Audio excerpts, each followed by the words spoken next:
Hi everybody, it's Melissa Masters aka Shamira Alternai, and today I am teaching you guys a basic evil eye removal.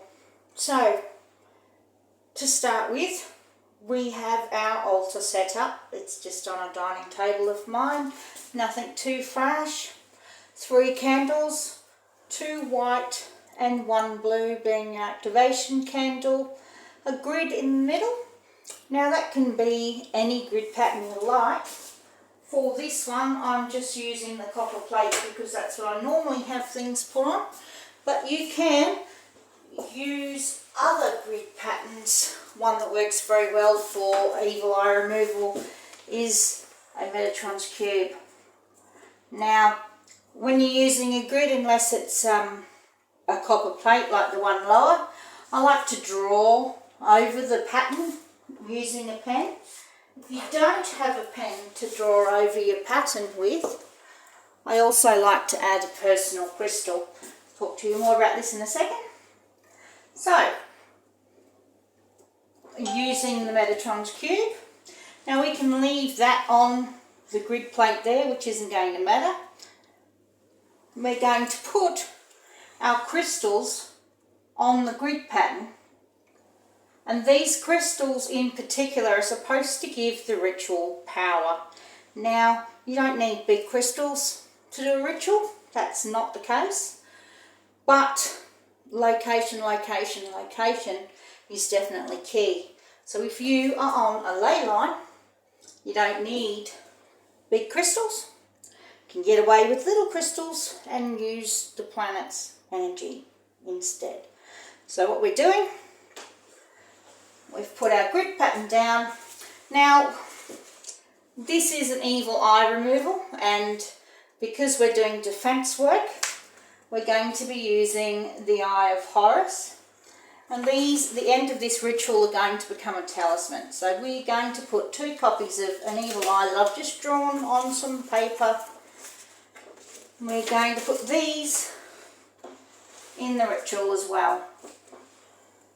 They go to the bottom, and we're just stacking our crystals. Any crystal, doesn't particularly matter, as long as it's within the salt that's on the table.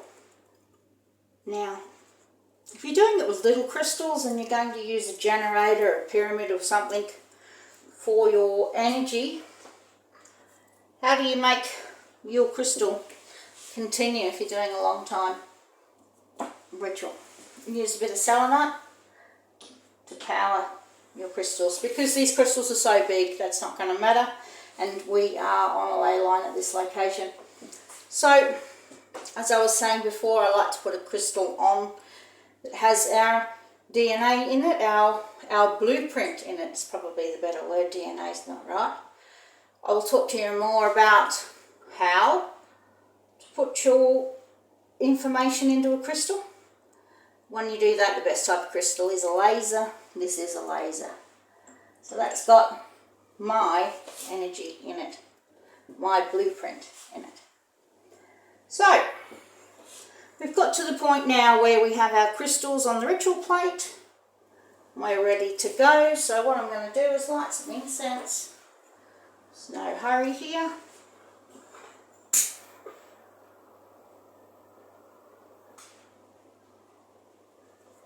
Let me get going.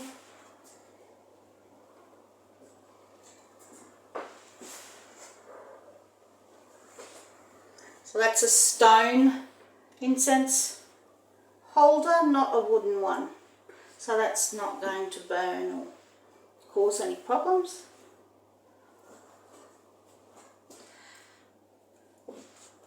So now that we've got our incense going, we're going to light our candles. And when we light our candles, we say the following words.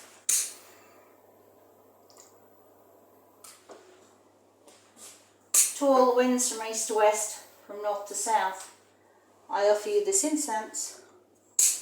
May its smoke rise to greet you graciously. Now, to move on from this point in the ritual, we now activate it with a couple of bits and pieces that are used for protection, for talisman making. So on our top left candle, we're putting a little bit of rosemary. Top right, a little bit of rice. Now you don't need heaps. I like to put it on so the flame goes out. And for our activation candle, some flower petals. Now if you don't have fresh flower petals, you can use dried ones. Just be aware that they do burn.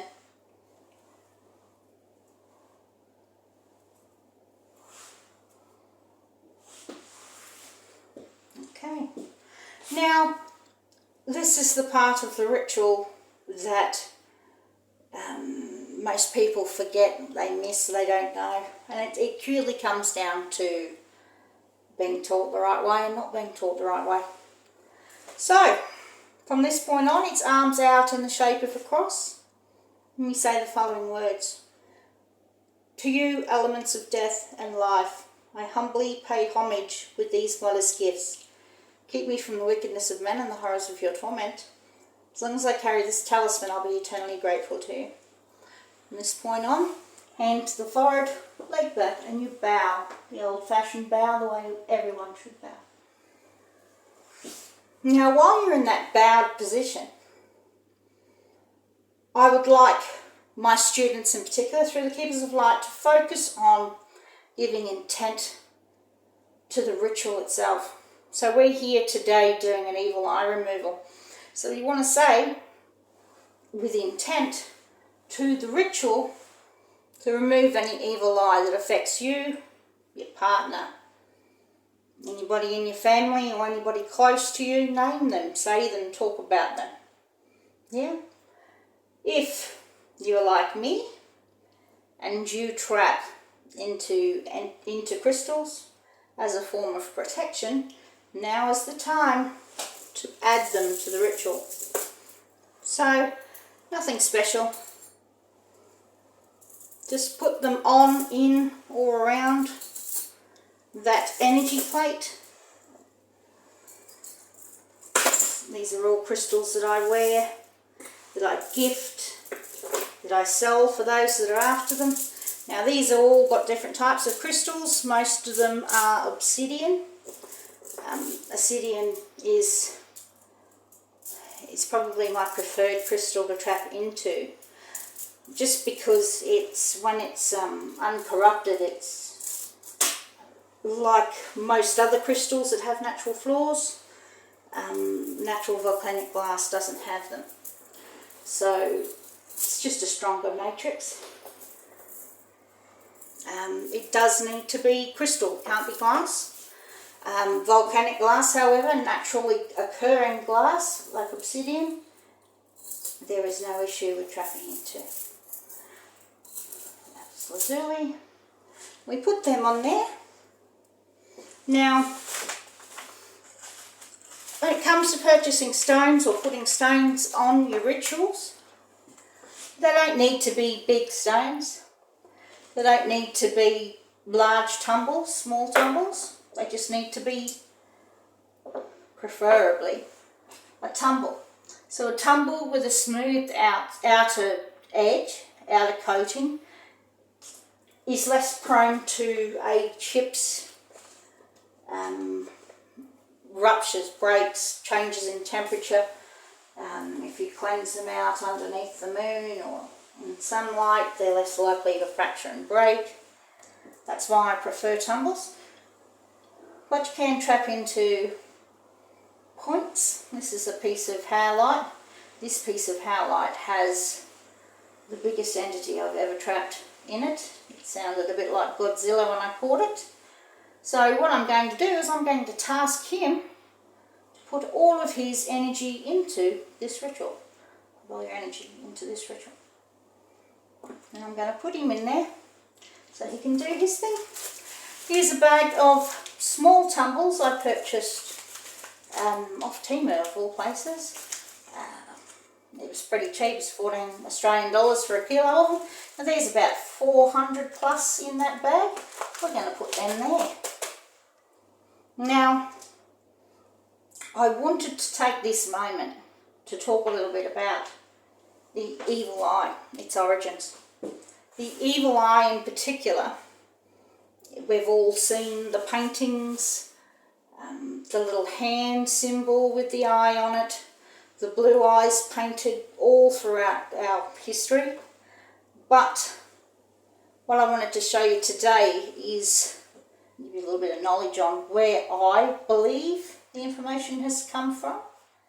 I think it has its roots in Zoroastrianism, that's the word.